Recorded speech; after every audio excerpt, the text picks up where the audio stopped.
Now, we see that before doing this, let us take a look at the graph of this function. This is x, this is y. We see that x squared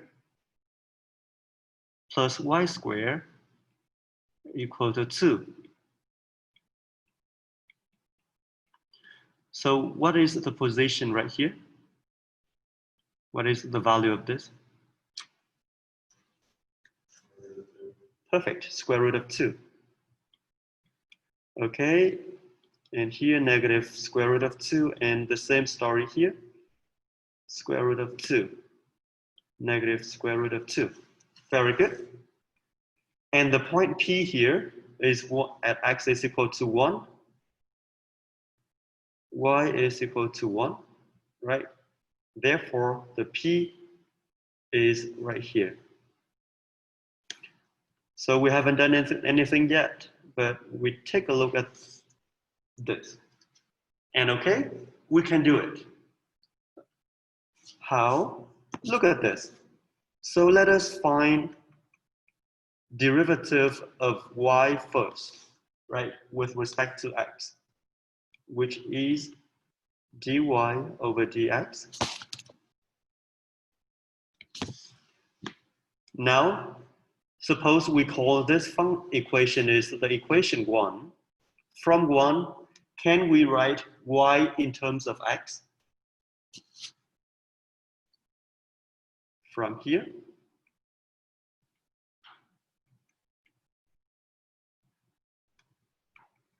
Can we write y equal to something of x? First, let me give you a hint. We subtract both sides with x squared, right?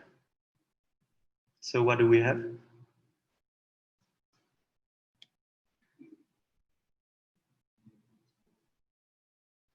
Louder? 2 minus x squared? Is it what you said? Negative x squared, yes. Plus 2, right? 2 is a constant, it was there. Okay, now something squared is equal to something. It means now if we take square root both sides, what do we have?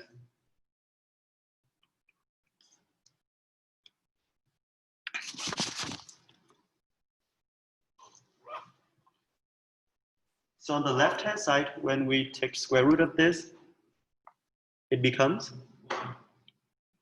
And how about the right-hand side?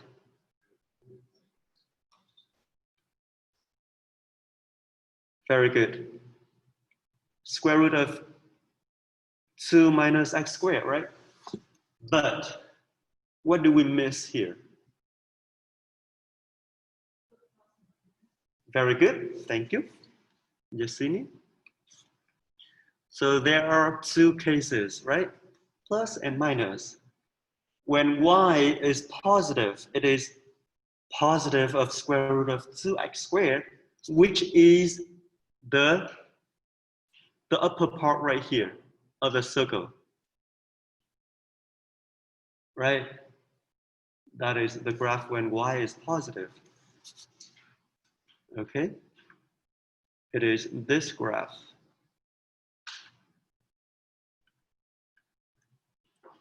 Okay? And the negative part is y is negative, it is the below part, right? The part here. So now we have y is a function of x. So can we compute the derivative of this? Let us take a look at the case 1.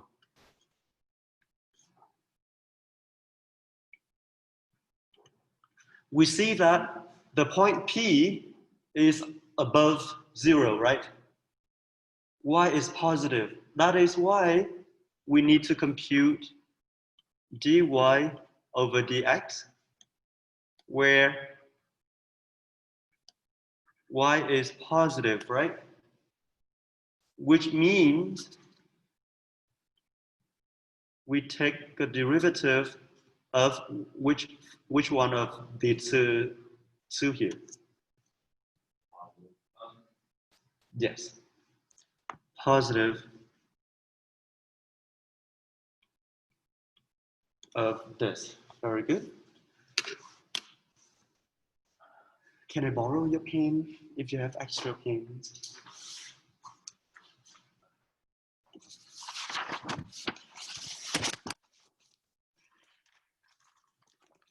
Thank you, Greg.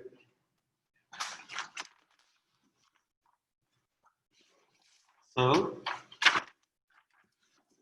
let's see. Joshua.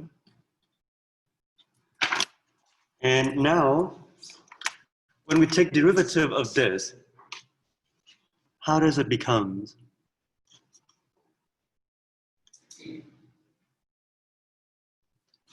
Imagine here is a square root of u, and u is 2x squared, right? So we can apply the chain rule to do it. Do you agree? So how does it become?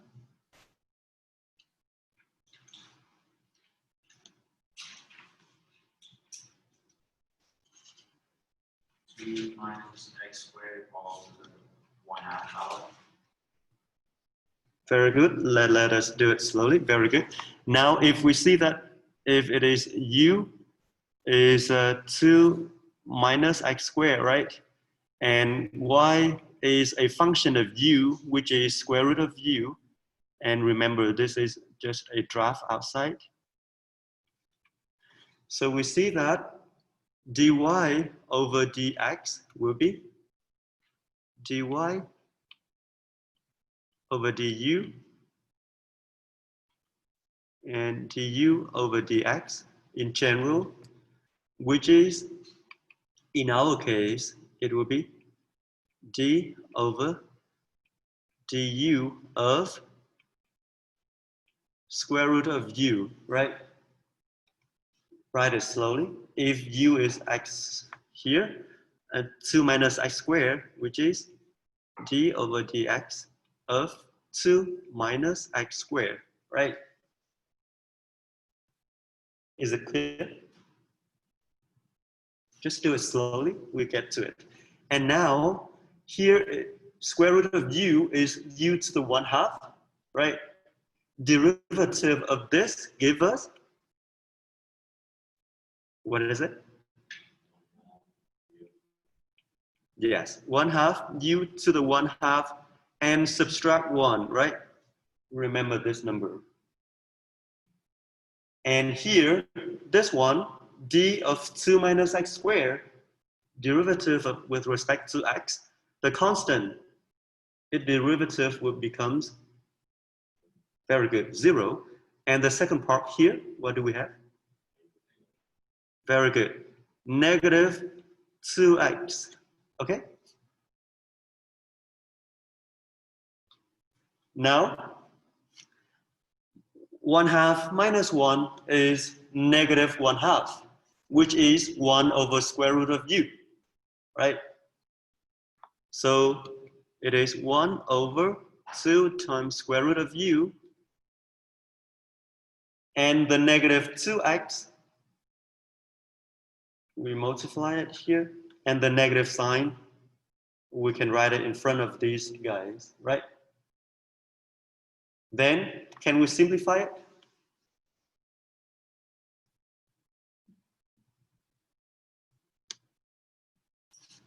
So, a fraction multiplied with a whole number.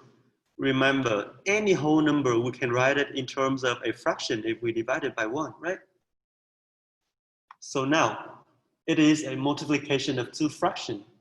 We multiply the numerator together and the denominator together.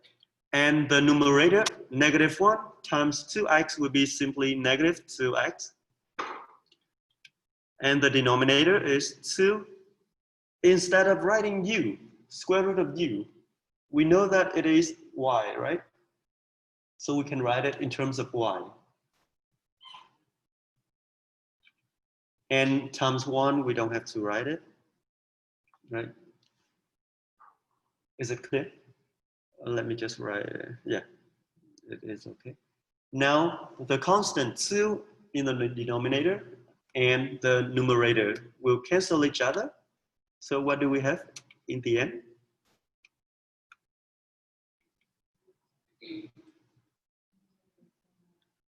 Yes, negative x over y, right? We are lucky because this function is easy. But somehow if we got a more complicated problems, can we do it this way? It's really hard because sometimes we cannot write y in terms of something x. It's too complicated. There is another way to find the derivative of s, and we call it implicit differentiation. Let us try it this way. Okay? So let me write it method 1 instead of, it's okay. And here the method 2. Again, let me just rewrite the equation x squared plus 2y plus y squared equal to 2. And we know that y is a function of x, right? If we write it somehow. And we know that y is a function of x. Now, if two things, a equal to b, then we take derivative both sides. It should be the same, right? It means that if we take derivative with respect to x of the left-hand side, it should be the same as derivative of the right-hand side because they're simply one thing. Okay? But in the left-hand side, what do we have?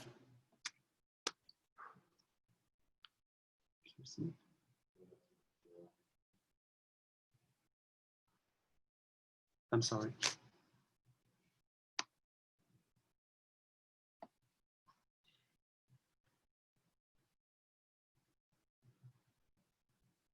I'll check. Oh, sorry, people on Zoom. So for people on Zoom, can you answer me? What do we have in the left-hand side?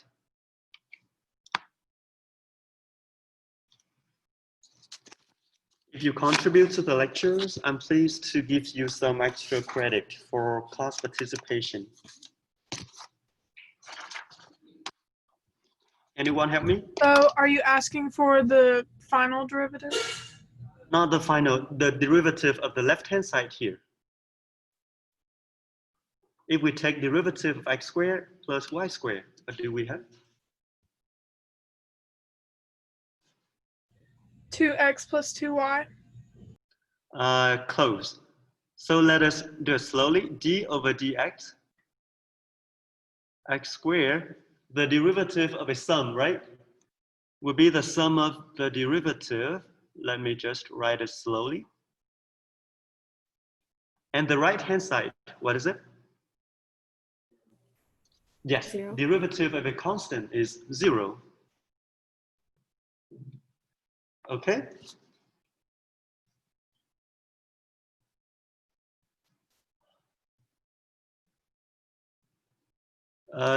Now, y is a function of x, right? Therefore, the derivative of this, we should use the chain rule, right? And y squared, derivative of this. So here, derivative with respect to x of x squared, like you said, it is 2x.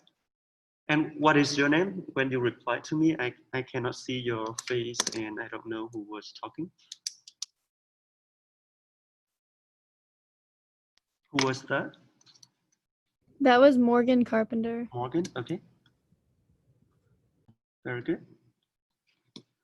Then here, we should use the chain rule for the second part, right? Y squared, which is, what is it? 2y, very good. But the chain rule, y is a function of x. So we need to multiply with dy over dx or y primes, right? Remember, it is very important, right? Because y is a function of x. That is why right here we should use the chain rule. Okay? That is the only things important right here. And the right-hand side, just rewrite it. Now, we see that here, dy over dx, or we can write it in different way. It is y prime, right? But now in the left-hand side, we want to get rid of the 2x. What should we do? Subtract 2x, very good. 2y times y prime will be negative 2x, right? Then what we are looking for is y prime. What should we do now? Very good. Y prime should be negative 2x divided by 2y. And again, the number will cancel each other. Okay, so what do we have? Yes, negative x divided by y. And you see that this method, we don't have to write y explicitly, right?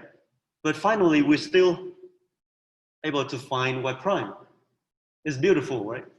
We don't have to write y in terms of x, but we can still able to find y prime. It's beautiful. But here, you can write it explicitly, but in the end, they have the same result. That is the beautiful properties of implicit differentiation. We don't need to know it, but we can take the derivative of it. I love it, this way. So, now in the second part, what we need to do is to find a tangent, an equation of the tangent line at the point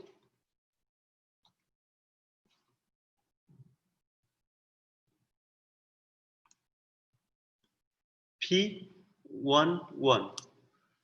Again, what is the formula of a tangent line?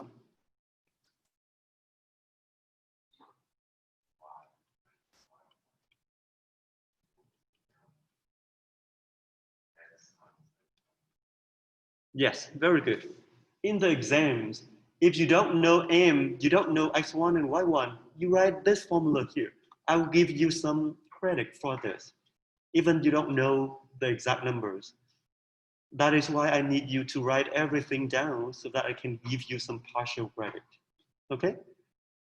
Try your best to express what you think. And now, in this case, what is y1?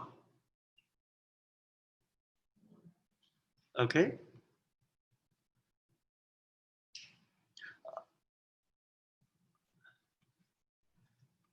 And what is x1? Yes, very good. We forgot one step. We need to compute the y prime at this point, right? It means, so before doing this, so y prime evaluate at the point P, 1, 1. It means x will be 1. And what is y value? 1, 1, yes. We plug into the formula right here. We have that, it is very well, which means it is negative 1, right? So we know the slope, we know the point, put everything into this formula. In the exams, if you want to save time, you can stop here. I'm okay with this. Or we can write it in a more beautiful way. Y is equal to negative x plus, we distribute it here, plus 1 and plus 1. And finally, it will be y equal to negative x plus 2. The other thing. So up to this point, we know that, okay, we can compute a derivative of an implicit function without knowing it. Okay? Now, let us consider some trig functions and see if we can play with them. Okay. Before going to that, let me remind you something.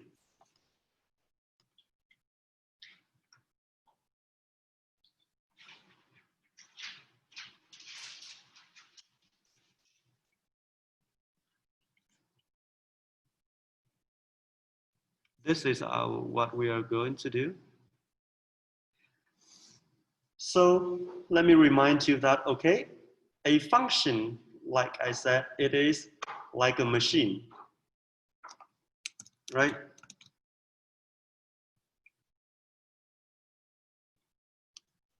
And the input is an x value, and the output will be the evaluation of this point, f of x. We call it, the input here, what do we call it?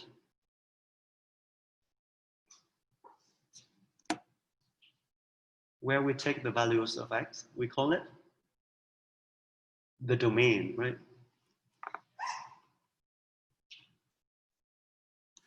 And in the right-hand side, what do we call it? The range. Very good, Daniel. Thank you. So now a very important property is that if this function is one-to-one, then we can find the inverse function of this one. It's very beautiful. So we can find the inverse of f of x, and we call it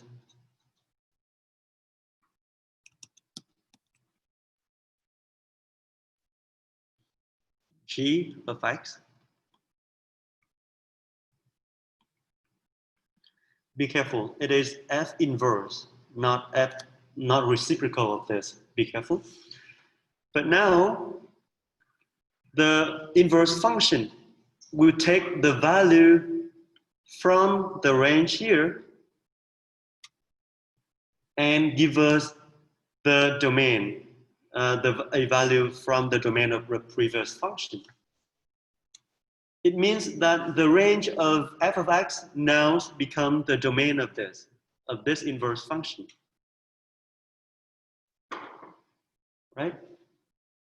And the domain of the f function will be the range of the inverse function, right? Very good. Because it is one-to-one, and so it is well defined, okay? Now look at this. The unit circle, it is very important, right? We have seen it many times. And here is a sine axis. And here is cosine axis. And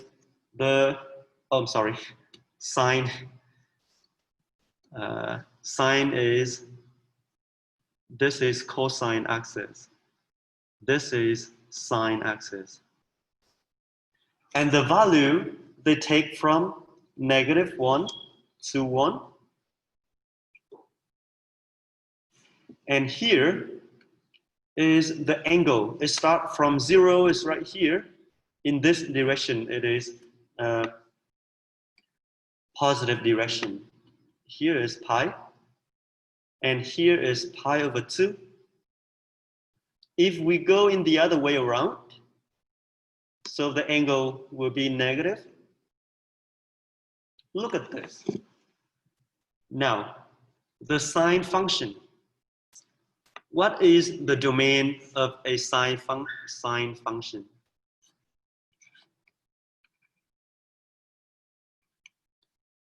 And what is the range of this? What is the domain of sine?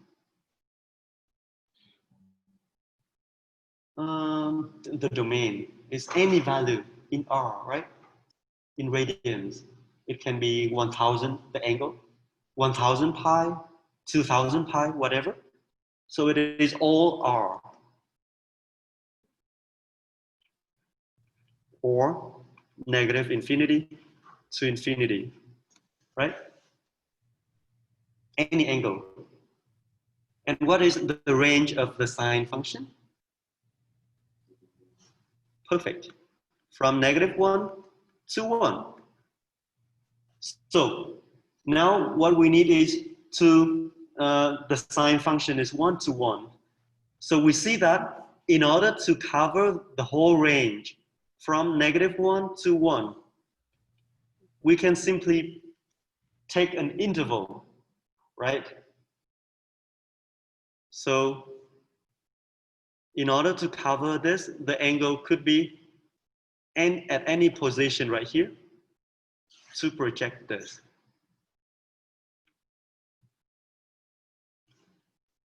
So we call this function is inverse function. Sine inverse. It will take the range, will be its domains, right? And the range of sine inverse, we assume by convention, it will just take value from -π/2 to π/2. Because from the angles from -π/2 to π/2, it is enough to cover the whole range from -1 to 1. Right? Does it make sense? That is why the sine inverse, we only take the range from -π/2 to π/2. And here, the input of the sine will be an angle, and the range will be a value from -1 to 1. I have a question. Yes.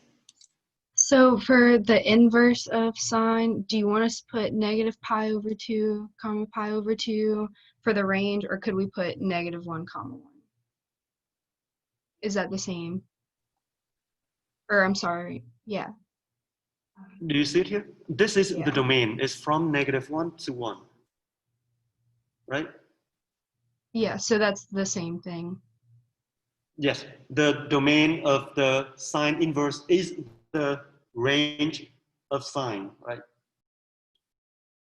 And the range of sine inverse, Yeah, okay. we Thank take you. the value from -π/2 to π/2. Because, yeah, makes sense, right? So we call it sine inverse.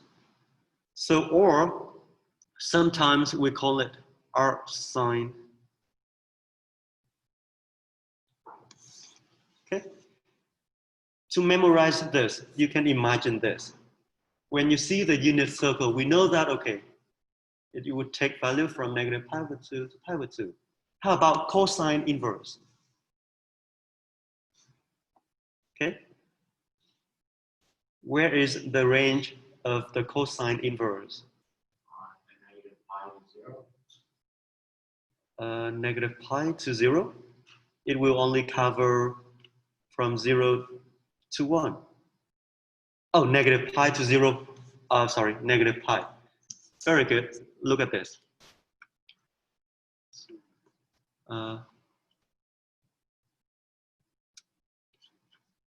Or sometimes we call it R cosine. And the domain of this will be the same from -1 to 1. And as Daniel suggests, that the range will be from -π to 0. It makes sense because for the angle from -π to 0 will cover the whole range of cosine function. It makes sense. I agree with that. But all the mathematicians agree that, okay, let us make things simpler. We pick from 0 to pi. We all agree that 0 to pi to work on that. Instead of taking from negative 0 pi to 0, we want something beautiful. That is why we take from 0 to pi. We just all agree that. Right? Because if from here, when the angle goes from 0 to pi, we project it here, it will be able to cover the whole range of cosine. That is why it is just a convention. But it's the same thing. That the same thing, yes. But because there are many intervals that can cover the same range, we pick only one thing from 0 to pi for this cosine inverse to make life easier. That is the point. Okay, now let us take a look at this example. So we just review many things about inverse function and sine, cosine. And okay, let us call y is sine inverse of x. It means that sine y will be x. You can imagine this way. You take sine in both sides of this one. It gives you sine of y, and sine of sine inverse gives you the point. That is the meaning. So, and we have the condition that y should be larger or equal to negative pi over 2 and smaller than pi over 2. Okay? Just convention. Now, we wonder if we can take the derivative of y with respect to x. Okay? Can we do it? It is very beautiful that we can use this relation and implicit differentiation to find this, right? So from this, so we know that sine y equal to x, then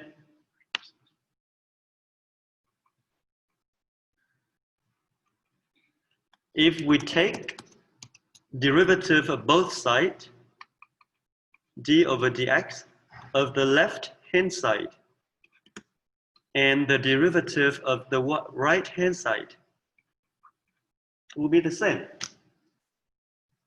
But now, y is a function of x, so when we take derivative of this one, remember the chain rule tell us, what do we have here?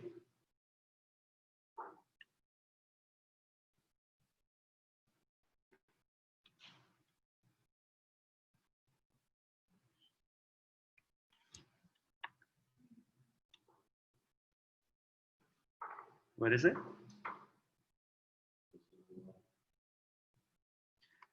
Let me just write, imagine here. Imagine this is a function of y, right? Where f of y is sine of y, right? Say it again, what do you have? So first, the chain rule tells us that it will be derivative of sine y with respect to y. It will be cosine y, right? Times the derivative of y with respect to x, or it is y prime. And the right hand side, what do we have? Yes. So is it clear here? At cosine y prime? Is it clear? Gary? I had a question. Sure. So like d over dx, does that mean like the derivative in terms of x? Correct. D over dx So- is derivative with respect to x variable. Yes. So we can never do like the derivative in terms of y. We can. Like, would that give us, like, if we did both of them in terms of y? We can. Let me just write it clearly here. So in the chain rule, we can write it clearly this way. So it will be d over dy of sine of y times dy over dx. Is it clear? That's those two are the same thing. They're the same thing. Here, d over dx, So then the one down there is the same thing. d over dx of sine function. Now we apply the chain rule. Okay, I see now. So it doesn't really change much about it except just separating it. Somehow, yeah. Because then you just get the derivative of sine, but in terms of y, and then you get. Perfect. Now, derivative d over dy of sine y will be cosine y, right? Yes. Yeah, this way is more clear, right? And dy over dx is y prime. Yeah, we should have written this way. It's more clear. It's clear. Now, we need to compute y prime, right? It means y prime will be, what should we do? Perfect. It is 1 divided by cosine of y. Okay. And we know that y is positive. Cosine is positive. Because here, look at the unit circle. When the angle from negative pi over 2 to pi over 2, cosine is always positive, right? So, and when cosine is positive, we know from the identity rule, it is square root of 1 minus what?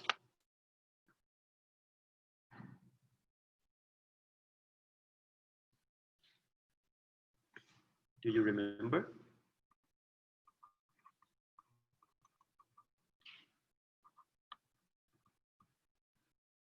Right? Identity equation. Cosine square would be 1 minus sine square, and then we take the square root both sides. It means that here would be sine square y. Okay? Correct.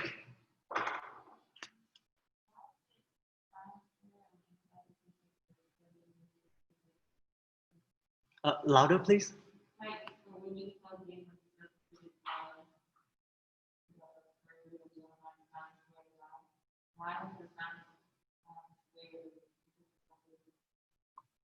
Here is cosine y, right? From here. So we see that cosine square y will be 1 minus sine square y, right? Then we square root both sides. On the left-hand side, we'll give you cosine of y. Yeah, that is why we have the square root here. Yeah. So, but remember, sine y from here, sine y is x, right? So we can replace sine y by x. Okay? You see? So it means that if we replace it here, what do we have? Perfect. So it will be? 1 minus x squared. Yes, 1 minus x squared and the square root here. Right?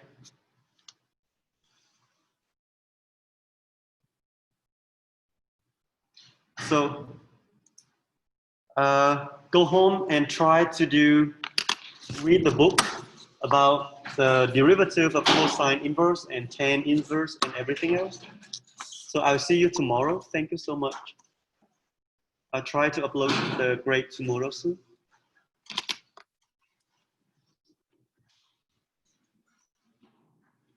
Bye, everyone.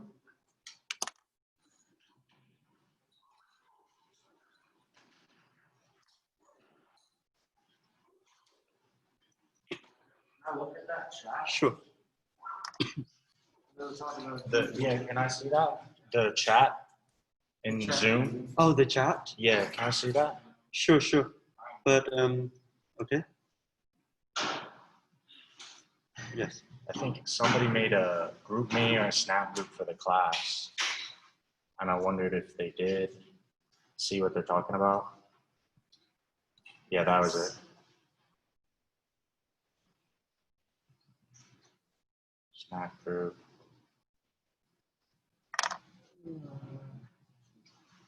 Here? Those are all the people's names.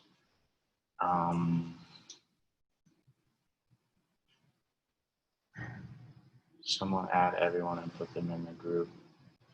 Oh man, they didn't Give the name of the give the group? name of the group. Yeah, I guess they just added everybody individually. Do you have everybody's email? I don't know how to find it, but that's what I was gonna do anyways. Is just I'll send an email to the whole class. If Oh yeah, if you send an email to the whole class, then I'll have everybody's email, yeah. and then I'll